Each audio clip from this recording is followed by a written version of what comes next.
রাস্তার এক কোণে রোজ ভিক্ষা করে এক বৃদ্ধ। তার চোখের দৃষ্টিও খুব ঝাপসা, কিন্তু গলার আওয়াজ খুব মিষ্টি।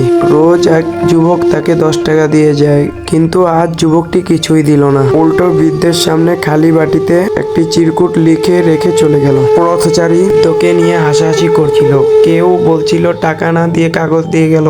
কি নিষ্ঠুর! বৃদ্ধ শুধু একটু হাসলেন। বিকেলের দিকে এক শিক্ষিত তরুণ সেই চিরকুটটি পড়ে অসম্ভব খুশি হয়ে গেল। সেখানে লেখা ছিল, আমি আপনার হারিয়ে যাওয়া ছেলে আকাশ। আমার এখন অনেক সামর্থ্য, কিন্তু আপনার কাছে ক্ষমা চাওয়ার সাহস নেই। আপনি যদি আমাকে মাফ করেন, তবে আগামীকাল ঠিক এই সময় চিরকুটটি ছিঁড়ে ফেলবেন। আমি দূর থেকে দেখে আপনাকে বুঝে নিব আমি ঘরে ঢোকার অনুমতি পেয়ে গেছি। পরদিন বিকেলে হাজার হাজার মানুষ ক্যামেরা নিয়ে দাঁড়িয়ে আছে কি হয় দেখার জন্য।